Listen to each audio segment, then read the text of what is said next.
Uwais Al-Qarni jamun aulia Allah Ta'ala igatnya manusia yang dikenal oleh ahli langit tidak dikenal oleh ahli bumi.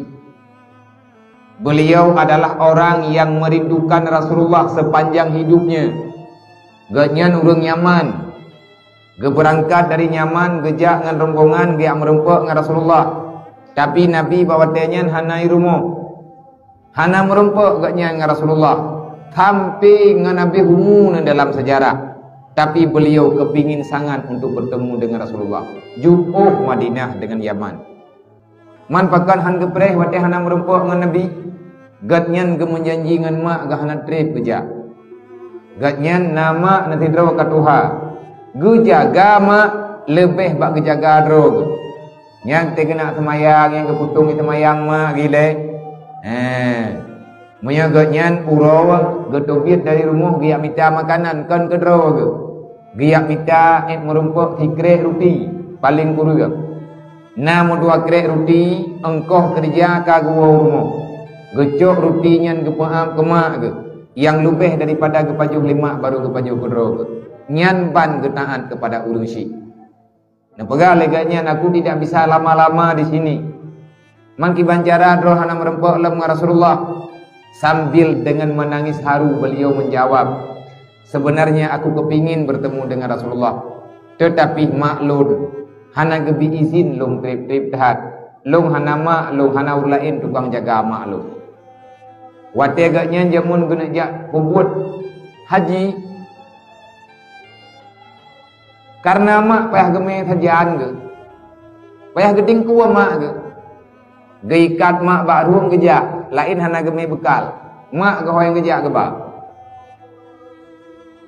jadi ngatiga agaknya juuh tat bak gejak bak geme beban geme mak karena mak genya nurun dalam keadaan sakit hanya gejak li untuk dia pupul haji mak geme Mekah gatnyan ke ulah raga kiban cara ke ulah raga gocok anak binatang nyan bengoh agaknya kating kuwa anak binatang anu punai anu dungo ataupun kameng yang gecok kameng gepuplung dari sini ke di dari sini ke di pikir le urang Uwais Al-Qarni kapungu kagum puplung kameng yang bodro kan aku perempuan rupanya beliau sedang mempersiapkan tenaga ke olahraga kepa hati tangi mak gendret sebab tangian payah peluang bak gangkut mak mengenai kebiasa dengan beban yang gehon betina tenaga wate katru uke Ka'bah kajadeh geja Mekah dia pemut haji mak kena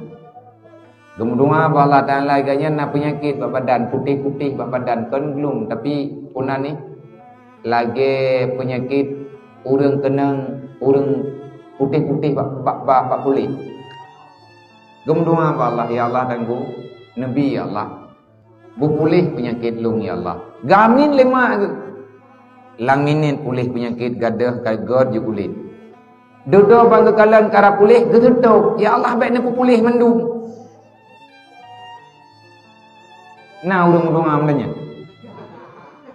hana ke iganya gegetok ya Allah baik pulih mendung nak kubah beo gekubah le Allah Ta'ala nyaina badada kepa dia kubah beo ngadah geng yang bekasan penyakit dek dua ganyan kepada nikmat Allah itu Uwais Al-Qarni.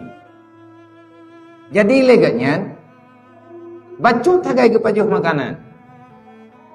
Beliau itu orang yang tak dikenal oleh makhluk langit, yang tidak dikenal makhluk bumi, tapi ganyan itu di langit. Ubena malaikat hireun kepada Uwais Al-Qarni begitu taat dalam beribadah dan sangat baik menjaga orang tua. Tanya mihana doa urang cik trip haji kebuat bahkan dihanjur daju karena doa urusnya adalah kekuatan doa para malaikat lebih dahsyat daripada doa aulia itulah doa ayah dan bunda yang menteng nama yang menteng nayah ataupun hana leyah tinggai mak ataupun hana lemak tinggai ayah laki doa anak mentuah bak mak bak ayah